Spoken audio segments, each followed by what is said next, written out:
Now it's my pleasure to introduce Wendy Fisher, who's the Executive Director of Utah Open Lands. She's been with the organization since its inception in 1990. Utah Open Lands is a statewide land trust that has protected over 56,000 acres throughout the state of Utah.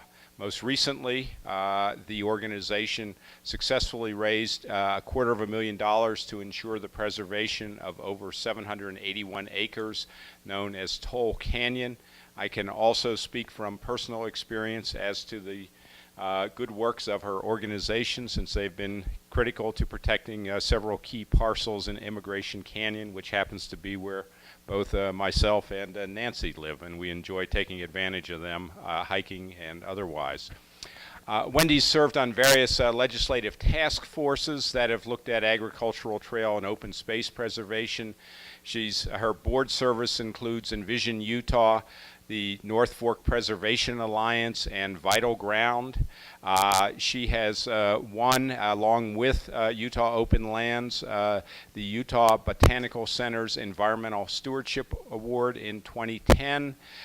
Utah Open Lands also was recently recognized by the Natural Resource Conservation Service with their Utah Conservation Leadership Award. The several other awards have come the way of Utah Open Lands and Wendy for the good work that they do. I should also note, on a personal level, Wendy grew up in Utah County, and she credits the days that she spent riding her horse through the fruit orchards in the foothills of Mount Timpanogos as the basic reason for her dedication to land conservation in the state. And we do appreciate what you've done and look forward to your remarks, Wendy. Thank you, Bob. I really appreciate that kind introduction. I remember Gene Whedon like it was yesterday. I got to know him through a mutual friend, a doctor. And I remember, too, the first time that I ever went to meet Gene on his property. I had passed Pheasant Home Estates, Deer Run, Meadow Homes, places and species that you could no longer experience. And soon the concrete and the asphalt gave way, and in front of me was a farm fence and a dirt road. I pulled into the dirt lane, and getting out of my car, I heard someone say, "I like your outfit." Well, I had dressed as I thought was appropriate.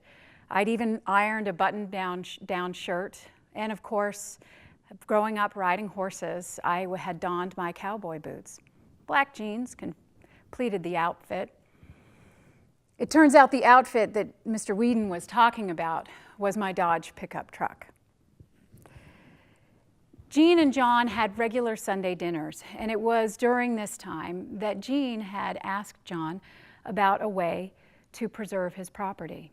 That day, the three of us walked around Gene's property. We saw his peppers and his garden. I met his sheep and his horses, and his pumpkin patch was well on its way. I gave Gene my home phone number, and Gene and I had many conversations about the conservation easement. See, Gene believed that the world's problems could be saved on a farm. Gangs get kids picking peppers. Community belonging, give your neighbor a freshly picked tomato. We finally protected the land about a year and a half after we had initiated the conservation easement process. The governor of the state of Utah came out to say that he hoped more of the residents would catch this vision of land conservation. About 2 months after our celebration, I didn't receive my regular wake-up call. And when I did receive a call, it was from the doctor. Gene had passed away early that morning under his favorite cottonwood tree. Now, around the office, I'm kind of known as the worst-case scenario gal. But even in my worst-case scenarios, I couldn't imagine what would happen next. See, it turns out that the bank that became the executors of his estate tried to sue us and break the conservation easement. They tried in many ways. And in the end, the executors decided not to place a small parcel of land that Gene had pledged to protect, but ultimately, they were unable to break the conservation easement. But the lawsuit was just the beginning. Over 11 years, we fought for that property, keeping developers at bay who wanted to run just some infrastructure, or those who promised that they could find a better piece of property if we could just swap this out and unencumber it from its deed restrictions. We stood firm. We had made Gene a promise. I remember Gene used to tell people why he was conserving his land. Well, you can't eat money. Who were we to undo what Gene had stood by for decades? And then something even more unexpected happened. I got a call from Salt Lake County. They were interested in purchasing the property as public open space. They knew about the easement and were willing to abide by the terms as long as there could be public access. Community gardens had taken off recently, and trail connections and trail access had risen in terms of the amenities that communities wanted. So after years of wondering whether the Whedon property would continue to be the public benefit we had always thought it was, we had a new partner, and this new partner would allow it to be farmed. In fact, today there are 2 organically community-supported agricultural operations on the property. And yes, the neighbors are getting freshly picked tomatoes. The Whedon property has been a crucible of sorts for me in land preservation. I wrestle with the duty of protecting the property, whether it fits into the broader picture of land conservation in the state and for Utah open lands. I have come to one undeniable conclusion. We told Gene we would protect his property. We told him we would protect the prime farmland, and we are going to make good on that promise. We may not know what the future holds and what the impact of its preservation may be, but we know that it is priceless and irreplaceable. What a landscape means to an individual, what it means to one person, well, it's personal. About 3 years after we protected Gene's property, Utah Open Lands embarked on the preservation of a southern Utah landscape, just outside Moab in a valley called Castle Valley. The community there is tied to the landscape in a way that is indescribable. The best that I can humbly convey is that the community is tied to that landscape in the same way that the winds shape the sandstone spires and red rock canyons, and they defend those lands. One of these places was Castleton Tower, and the baselands, which had been used by climbers for decades, actually since the early 60s. But Castleton wasn't just important to the community, it was known nationally. In fact, it was cited as one of the 50 classic climbs in North America. So as we began the campaign to raise funding to protect Castleton and the 221 acres, we had several climbing magazines that came to our aid and announced to the world the concern over the fate of this land. Would it become a gated 15-lot subdivision? Or with their help, would it be protected forever? One article reached the hands of a Marine reservist on his way to the Middle East. He sent us $20 and this note. Right now, I am in the middle of a big sandbox, 7,900 miles from my home in Arizona. I am a U.S. Marine Corps reservist, and before I left, I had to get some reading material for the trip. As soon as I read about the Castleton Tower being at risk, I wanted to donate, but had no way of getting to my finances. However, as toilet paper is a hot commodity, and before this 20 is used for something it was never intended for, I am sending it to you. I wish that I could give more, but I don't know when I'll be anywhere near any bank. I hope to hear that we got it. Pray that we get this thing resolved and that we can come home soon so I can get back to climbing. Well, it was as if that note sealed the deal. It was a 3-year campaign and a lot of hard work from virtually every member in the community. As we got ready to plan the celebration, we were standing out on the site. There were climbers that were coming down from having just climbed the tower and walking into the campground. And one of those climbers came over and introduced himself. It was the young soldier. I don't remember everything that he said, but in that cosmic moment, it all seemed to make sense. What still humbles me today is this. That soldier was climbing Castleton for the very first time. He had sent his last $20 to protect something that he had dreamed about, something that he hoped to one day experience. And for me, it was a reminder that these places we preserve have meaning to members of the public who have yet to experience the beauty, the wildlife, the scenic vista, the grandeur, and the moments that these landscapes provide, and which once lost can never be replaced. So over the 22 years that I have worked to achieve what I believe is a critical balance that is necessary between the growth and development we experience, I have come to feel a part of many places, perhaps glimpsing only portions of what these places mean to other individuals and others who have had a much longer and stronger connection to the land. One of these places, which is close to the Whedon farm, but yet wholly different, wild where his is cultivated, culturally significant to those who were in the Salt Lake Valley long before the pioneers, is a place where preservation seemed assured, but then it became political. It was in working to protect this land that I became more convinced than ever that a conservation easement is vital and to be defended, that defending a conservation easement will never be easy, but it will always set a precedent. It is also a place where I began to question the effectiveness of an attorney general given the vulnerability of the changing political winds. Because this land, this 250 acres, was mandated to be protected by the legislature.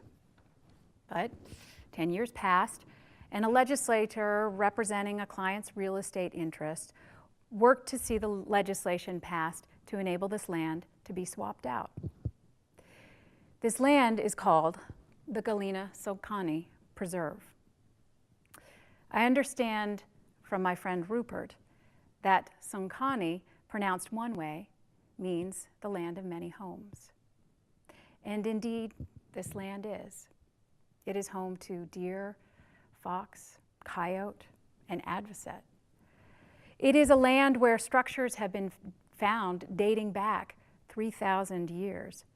It is a place where over 30,000 artifacts have been found, and where evidence of corn pollen has demonstrated that agriculture was taking place in the Salt Lake Valley nearly 1,500 years earlier than we had thought. It is a place where literally history has been rewritten. And it begs for me the question, what land could ever be swapped out for this? Now, Sokani, said slightly differently, means the thinking place. And I can attest to the fact that a lot of thinking has been done about this land. Public outcry over the potential development of this land and efforts of organizations like the Utah Rivers Council and Utah Open Lands, and chiefly the Ute, Paiute, Shoshone, Navajo, White Mountain Ute, and confederated tribes of the Goshute Nation, demanded that the conservation easement slated to protect this land be signed. And in 2009, the governor signed the conservation easement, and the land of many homes and a place to think has been protected forever. My thinking has changed as well. As you all know, the Attorney General's office is not just the office of one person, and I have come to know Steve and Tim and Fred. All are attorneys with the AG's office, and all committed to the defense of the conservation easement and upholding the law. To me, whether someone has taken a tax deduction or not is only part of the issue and not the crux of it. I was told early on by other land trust professionals that the reason someone places their land under a conservation easement is because fundamentally they love their land. I have watched communities pass open space bonds because they loved their land. And I know that the reason that conservation easements have risen in stature as a tool to protect land is because there's a promise of forever.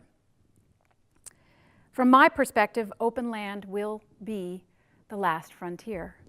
There will always be those who believe that it is easier to slice away at pieces of open space than to do the proactive, intelligent, and honest planning. There will always be politics. There will always be differing needs, and there will always be a rationale. But these are the deaths by 1,000 cuts. And if we have compromised what it means to place a conservation easement on a piece of land, then we will have compromised its effectiveness when we really need it. I believe land trusts are a primary line of defense. I'm biased, but I believe that land trusts are in many ways the best line of defense. I also know we cannot do it alone. There needs to be a community behind the promises that we make to landowners, to communities, and to the land itself. I have often said that the months, and in many cases, the years spent placing a conservation easement on a piece of property is just the beginning. Because perpetuity, well, it's a long time. There are inherent conflicts, even in the conservation values attendant to the landscapes we protect. The green snake, for example, is particular about the place it calls home. The conditions have to be just right. And I watched my stewardship director become a little kid when he came to tell me that he had found a smooth green snake after 40 years of searching. So for that species, the property we protect is vital. I believe that as climate change threatens all habitats for all species, the open lands we have protected may well become the refuges for environmental refugees. I also know that climate change may render some of the places we've protected uninhabitable. However, we cannot know today the importance of a particular piece of property and what it will mean for the future. Only that once it is lost, its significance to future generations will be lost as well. I often feel unequal to the task. I am human. I make mistakes. I know that things change and that there are tough decisions ahead. I know that compromise is often a good and important thing to do. I also believe that there are some things that are sacred, that there are times when we will be required to stand firm and hold our ground. I wanted to share with you an excerpt from a tribal monitoring report to the Confederated Tribes of the Goshute Nation by Gaylord Robb with the Paiute Indian tribe. He worked on the Galena-Socani Preserve, and he has graciously agreed to allow me to share his words with you all today. It has been a privilege to participate in the effort to protect such a sacred site, this site with steaming, healing waters, this home for deer, coyote, fox, and wild geese. As I would arrive at the edge of the site at daybreak every morning, you could hear the wind whisper through the grass, as if the spirits of the ancient ones were talking to the Creator to thank Him for another day and for the protection of the life that this site holds. The steaming waters in the cold morning air would rise to the sky like the very spirit of the Mother Earth going up to watch over her babies below. Yet only a short distance across the canyon lays the naked land, stripped of life, where men have dug and torn the face of all living things away, leaving deep scars so slow to heal, an air that may never be clean again as the buildings rise and pump their smoky fumes into the sky. Such a stark contrast to the peace and beauty of the area we are fighting to preserve. It is easy to see that the reward of preserving this great site is well worth the effort and the cost we must endure. Ours is the charge and the duty to continue to watch over the few beautiful and sacred places remaining of the land of Native America. Ours is the honor to protect the sacred grounds that hold the remains and the culture of the people that have inhabited this land for thousands of years. There is a great deal riding on how we move forward, how we, regulators, land trusts, and community members come together to ensure permanence to protect the land. I know this because there are those whose connection to the land is their connection to the ancestors. There's a young soldier who dreams of his first desert climb, and there's a farmer who believes his farm can change the world.